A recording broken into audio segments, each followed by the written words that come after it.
Et si on parlait à présent d'une théologie à l'écoute des plus pauvres, dans Un jour une histoire, c'est le sens de la démarche de Frédéric-Marie Leméoté. Il est frère mineur de la province de France-Belgique. Il enseigne la théologie au Centre Sèvres et il est très engagé auprès des personnes en précarité dans la tradition initiée par Joseph Wrezinski. La précarité, en particulier celle que le débat d'ailleurs sur les retraites peut aussi montrer, peut aussi illustrer. Il y a une certaine angoisse dans ce pays, celle du déclassement. Eh bien, est-ce qu'on peut apporter à la théologie d'écoute des plus pauvres? Est-ce que les chrétiens peuvent apporter quelque chose avec cette théologie à partir d'échanges de chrétiens du quart monde réunis par la fraternité de la Pierre d'Angle pour partager leur foi? Frédéric-Marie Leméoté cherche à entendre la mystérieuse sagesse ainsi que la nomme Evangelii Gaudium dont témoignent ceux qui luttent contre la misère. Il y a une sagesse à retirer de tout cela. Bonjour frère, Bonjour. merci d'avoir accepté notre invitation dans Un jour une histoire. Alors quelle est exactement votre démarche en fait quand vous parlez de révéler aux tout petits une théologie à l'écoute des plus pauvres? Dans mon expérience avec les personnes en précarité, que ce soit des personnes de la rue, du quart-monde ou des enfants des rues au Congo, j'ai toujours été marqué par la grande proximité avec de ces plus pauvres, avec Dieu, avec Jésus. Euh, c'est l'histoire de Jésus, c'est pas simplement un livre qu'ils lisent, c'est leur vie sous le regard de Dieu. Et j'ai été étonné dans mon travail théologique que cette prise en compte, que la prise en compte de cette expérience, eh bien, soit relativement absente des livres de théologie. On parle beaucoup des saints qui ont exercé la charité, on parle beaucoup de François d'Assise qui embrasse le lépreux dans ma tradition.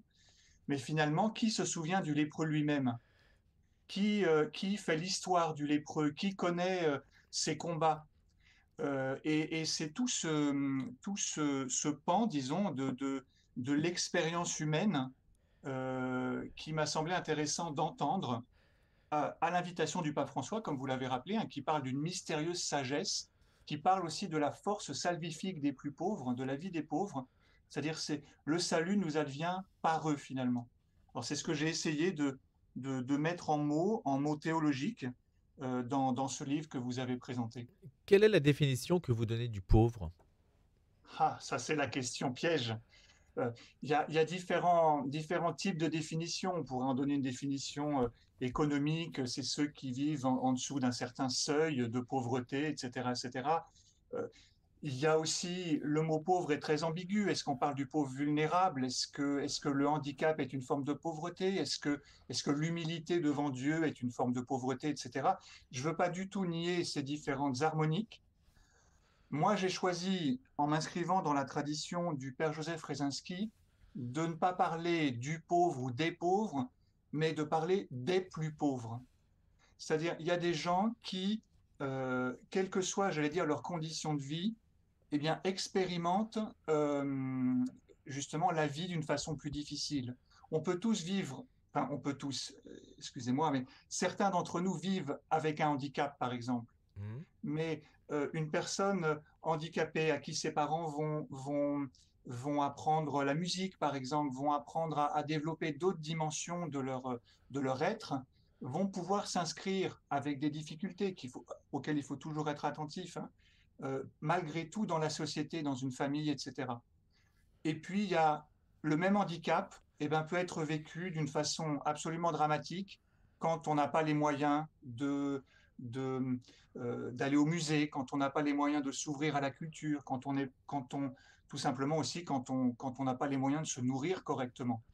Et donc, le plus pauvre pour moi, c'est la figure de celui qui est toujours en dehors de nos cercles habituels.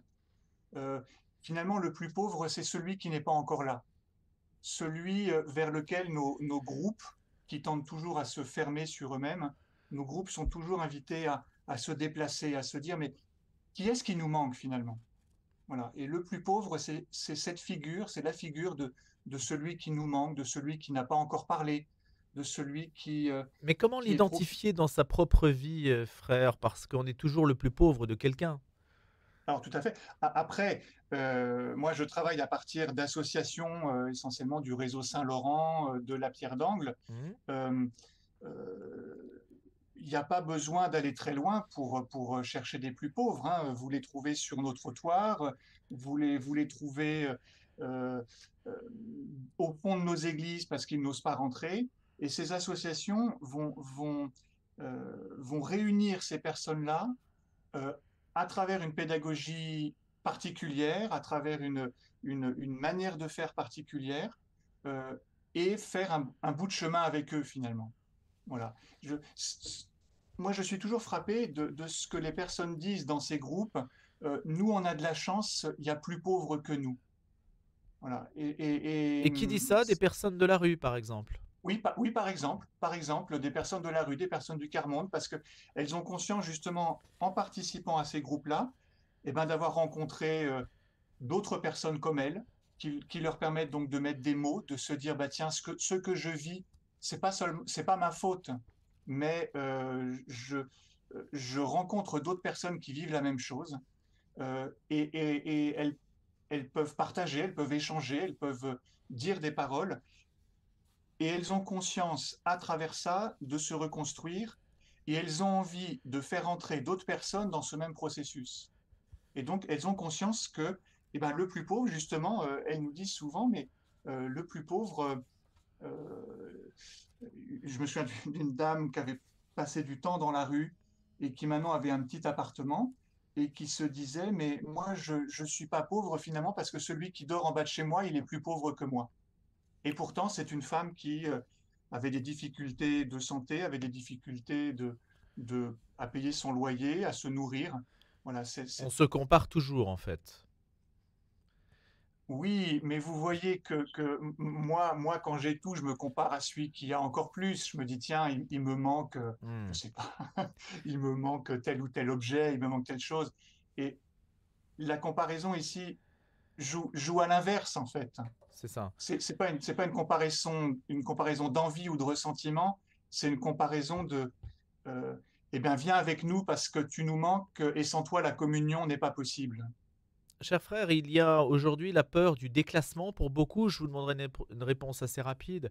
Il y a Mhm. la peur du déclassement liée en particulier, tenez, on va parler des retraites tout à l'heure, le fait que notre vie demain sera moins facile que la vie d'hier. Est-ce que cela ne va pas se retourner finalement contre les plus pauvres si l'ensemble de la société est tiré vers le bas? Ça peut se retourner vers les plus pauvres. On est dans une société qui fait comprendre à des gens qui gagnent 1 000 € que le danger, c'est des gens qui en gagnent 200 et non pas celui qui, qui, qui, euh, qui gagne des millions d'euros. Voilà. Euh, Après, je pense que les plus pauvres, justement, à travers leur mystérieuse sagesse, nous ouvrent un chemin pour penser cette précarité, pour penser, pour trouver dans cette Hmm. précarité des voies d'humanisation Eh et bien, des c'est ce voies de qu'on lutte pour la justice.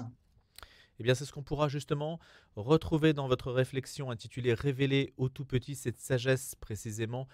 Une théologie à l'écoute des plus pauvres aux éditions du Cerf, frère Frédéric Marie Leméoté. Je vous remercie d'avoir été notre invité.